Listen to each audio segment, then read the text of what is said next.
I guess this just became a what could go wrong type of episode on Look Ma, No Soil.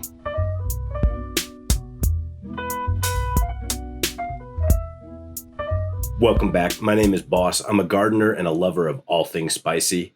This has been a series about how you can grow your own food indoors using the Kratky passive hydroponic method. I was really excited to come in here today, wrap it up for the first 6 episodes and say, here's some delicious lettuce I grew. Let's have a feast. That's not this episode. So if you haven't seen the earlier episodes, please go ahead and go back and watch those first. I'll leave a link below. Today we're talking about what happens if you mess something up. Or maybe you didn't mess it up. Maybe it messed itself up. Nothing really messes itself up. I've been growing Kratky passive hydroponics for years. But every year I make certain mistakes or things go wrong in a certain way in at least 1 or 2 of my plants. This year is no exception. So if you remember, last time our lettuce looked a lot better than this. It actually was about that big, right? And I thought with a 2-week break between videos, this would form up into a nice head. It's leaf lettuce. It's soft. It's not going to make a real, iceberg type head of lettuce, but I did something dumb. And just to prove how dumb, look at the other one. That's sad. I have actually cut away a lot of leaves from these already to make them look even this decent. I've also done a nutrient change on this one, not on this one, because I wanted to show you the difference. So what happened? You probably want to know. Boss, you're supposed to be teaching us. Why did you kill something so simple as lettuce? I actually did 2 things. 2 things that were completely my fault. First, I kind of hinted at in the last video, I had these in my main tent under my gigantic, 600 watt 4x4 grow light. It gets up to almost 90 degrees in there, between 85 and 90 degrees when that light's running for 16 hours a day. And so they were too hot. Lettuce does not want to be above 80 degrees typically. What will happen is if you're growing it outdoors and it gets too warm, for example, you'll see your lettuce bolt, and it'll usually affect the taste of the lettuce. It'll get bitter and not pleasant. The thing that happened here was that they got heat shock really bad. They were cooked. By the time I pulled them out of the tent, what you saw in that last video was the last time they looked almost okay. Within hours, they started to wilt. So I just want to show you here. Look at this sad, sad root mass. You can see they're beige instead of a nice crispy white like you would expect. And that's because the plant got really stressed from that heat. This one's in really poor shape. You can see it doesn't have new healthy root growth. It's all beige like that. And everything here is pretty limp. So I'm probably not going to save this one. I made an effort to save this one.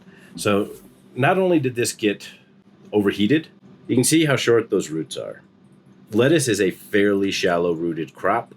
It doesn't grow big, long, deep roots like other plants, like, say, my pepper is doing. And so by using this taller container, I fooled myself. I thought, I'm not going to have to refill it because those roots are going to grow down into the solution like they do when I put peppers or basil and things like this. Noob mistake. I wasn't checking my water levels, and so not only did this get heat shock, it then dried out. So the roots come down to here, the water level was down to about there, right? So it was a bad time.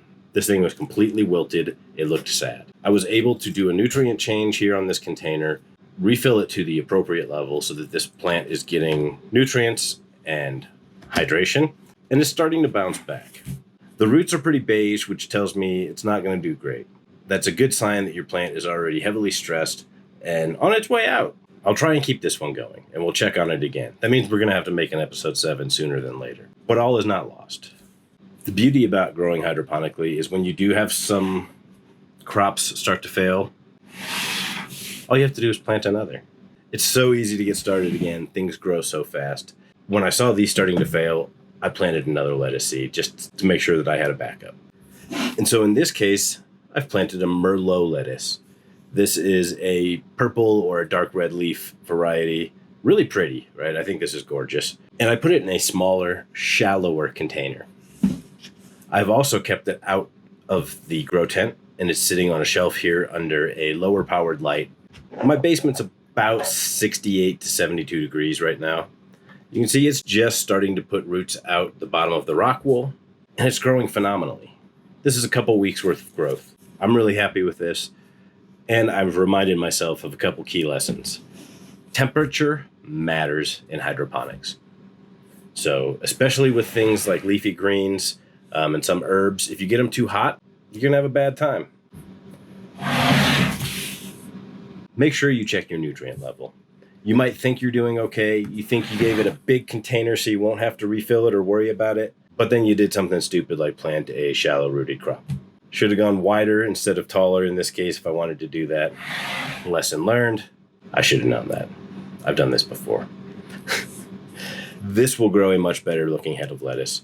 When those roots do start to come down, they'll get to the very bottom here because this is about as long as the roots will be for a mature lettuce plant. I'm excited to let this grow out. We'll check on it again in a week or two here with the next episode. Because I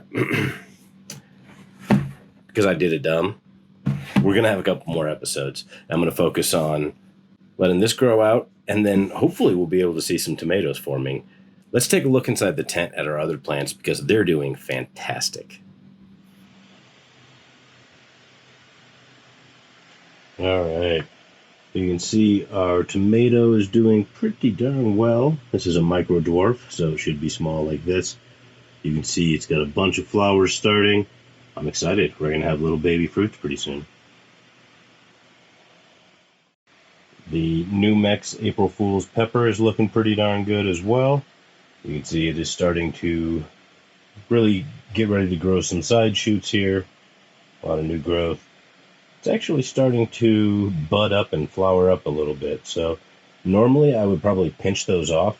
But in this case, because I want to try and get peppers by April Fool's Day, I'm going to leave them go and kind of see what happens. Let's just take a look at some of the other things I have going in here. So this is a Hangzhou number 5. It's a space pepper that was started in the AeroGarden, and I moved it to this container. You can see it is starting to put on peppers. So those flowers have started to turn into fruits. Bunch more up here. It's looking pretty good for how small it really is. And then in the 5-gallon buckets, I also have a lemon spice jalapeno growing quite well. Hangzhou number 1 Corona. This thing is taken off. Just moved this out of the AeroGarden tonight. I'm excited to see how it does in the bucket here. There's also the Kangstar Starling. So this is one of the newer Kangstar varieties. Growing pretty well so far. Let's see how it goes. It should take off in about a week or two. And then we also have a pumpkin spice jalapeno.